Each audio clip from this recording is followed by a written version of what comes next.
దేశంలోనే అతిపెద్ద property show NAREDCO property show మళ్ళీ మన గుంటూరులో మీకోసం. విజయవాడ, గుంటూరు పరిసర ప్రాంతాల్లో మీ అవసరాలకు అనుగుణంగా అపురూపమైన అపార్ట్మెంట్లు, villas, independent houses, open plots కోసం జనవరి 10, 11, 12 తేదీల్లో చేబ్రోలు హనుమయ్య కంపెనీ, బృందావన్ గార్డెన్స్, గుంటూరులో జరగనున్న నారెడ్కో ప్రాపర్టీ షోకి విచ్చేయండి. ప్రతిరోజు లక్కీ డ్రాలో అద్భుతమైన బహుమతులు గెలుచుకోండి. ప్రవేశం ఉచితం. ఈరోజు ఒక దురదృష్టకరమైన సంఘటన తిరుపతి నగరంలో జరిగింది. మరొక 24 గంటల్లో ప్రారంభం కాబోతున్నటువంటి ముక్కోటి ఏకాదశి ఉత్సవాలు శ్రీ వెంకటేశ్వర స్వామి సన్నిధిలో భక్తుల యొక్క తమ దర్శనార్థం ఎంతోమంది, లక్షలాది మంది ఇవాళ తిరుపతి, ఇవాళ రేపు స్వామివారి దర్శనానికి తరలి రావడం జరుగుతుంది. ఒక దురదృష్టకరమైన సంఘటన అక్కడ జరిగింది. తొక్కిసలాట.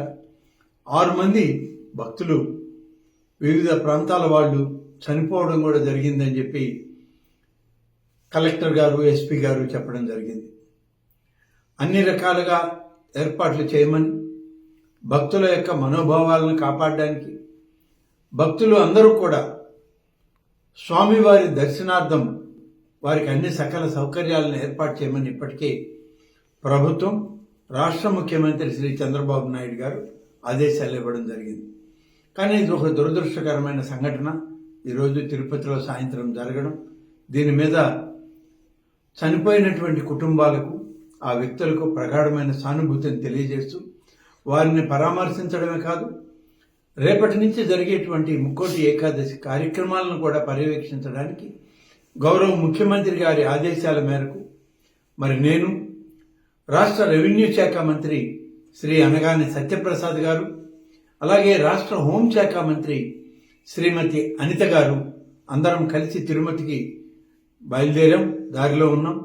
కొద్ది సమయంలో ఉదయం కంతా అక్కడ చేరుకునేటువంటి అవకాశాలు ఉన్నాయి. అందరం కలిసి ముఖ్యమంత్రి ఆదేశాల మేరకు ఈ యొక్క కార్యక్రమాలని పూర్తిగా నిర్వహించడం జరుగుతుంది. అధికారుల యొక్క సమన్వయ లోపాన్ని సరిచేసుకొని టీటీడీ బోర్డు కానీ, అధికారులు కానీ, జిల్లా అధికార యంత్రాంగం అంతా సమన్వయంతో రాష్ట్ర ప్రభుత్వం యొక్క ఆదేశాల మేరకు, గౌరవ ముఖ్యమంత్రి శ్రీ చంద్రబాబు నాయుడు గారి ఆదేశాల మేరకు సజావుగా ముక్కోటి ఏకాదశి ఉత్సవాల్ని మరి మొదలుపెట్టి పూర్తి చేయడానికి కూడా మేమందరం అక్కడే ఉండి పనిచేయడం జరుగుతుంది. ఇప్పటికే ముఖ్యమంత్రి గారు ఆదేశాలు ఇచ్చారు. దాని మీదట మేము రేపు ఉదయానికంతా అక్కడికి చేరి అధికారులతో సమన్వయ కార్యక్రమాలను చేస్తూ ముఖ్యమంత్రి గారికి, రాష్ట్ర ప్రభుత్వానికి అన్ని కార్యక్రమాల యొక్క వివరాలను అందించడం జరుగుతుంది. ఈరోజు ఒక దురదృష్టకరమైన సంఘటన తిరుపతి నగరంలో జరిగింది.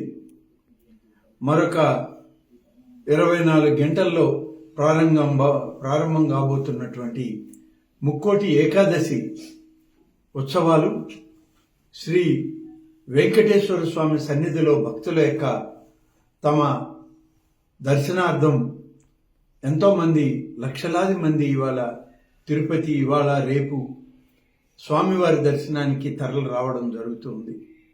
ఒక దురదృష్టకరమైన సంఘటన అక్కడ జరిగింది. తొక్కిసలాట. 6 మంది భక్తులు, వివిధ ప్రాంతాల వాళ్ళు చనిపోవడం కూడా జరిగిందని చెప్పి కలెక్టర్ గారు, ఎస్పీ గారు చెప్పడం జరిగింది. అన్ని రకాలుగా ఏర్పాట్లు చేయమని, భక్తుల యొక్క మనోభావాలను కాపాడడానికి భక్తులు అందరూ కూడా స్వామివారి దర్శనార్థం వారికి అన్ని సకల సౌకర్యాలను ఏర్పాటు చేయమని ఇప్పటికే ప్రభుత్వం, రాష్ట్ర ముఖ్యమంత్రి శ్రీ చంద్రబాబు నాయుడు గారు ఆదేశాలు ఇవ్వడం జరిగింది. కానీ ఇది ఒక దురదృష్టకరమైన సంఘటన ఈరోజు తిరుపతిలో సాయంత్రం జరగడం, దీని మీద చనిపోయినటువంటి కుటుంబాలకు, ఆ వ్యక్తులకు ప్రగాఢమైన సానుభూతిని తెలియజేస్తూ వారిని పరామర్శించడమే కాదు, రేపటి నుంచి జరిగేటువంటి ముక్కోటి ఏకాదశి కార్యక్రమాలను కూడా పర్యవేక్షించడానికి గౌరవ ముఖ్యమంత్రి గారి ఆదేశాల మేరకు మరి నేను, రాష్ట్ర రెవెన్యూ శాఖ మంత్రి శ్రీ అనగాని సత్యప్రసాద్ గారు, అలాగే రాష్ట్ర హోంశాఖ మంత్రి శ్రీమతి అనిత గారు అందరం కలిసి తిరుమతికి బయలుదేరాం, దారిలో ఉన్నాం. కొద్ది సమయంలో ఉదయం కంతా అక్కడ చేరుకునేటువంటి అవకాశాలు ఉన్నాయి.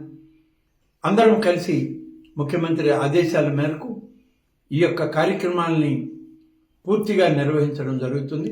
అధికారుల యొక్క సమన్వయ లోపాన్ని సరిచేసుకొని టీటీడీ బోర్డు కానీ అధికారులు కానీ జిల్లా అధికార యంత్రాంగం అంతా సమన్వయంతో రాష్ట్ర ప్రభుత్వం యొక్క ఆదేశాల మేరకు గౌరవ ముఖ్యమంత్రి శ్రీ చంద్రబాబు నాయుడు గారి ఆదేశాల మేరకు సజావుగా ముక్కోటి ఏకాదశి ఉత్సవాల్ని మరి మొదలుపెట్టి పూర్తి చేయడానికి కూడా మేమందరం అక్కడే ఉండి పనిచేయడం జరుగుతుంది.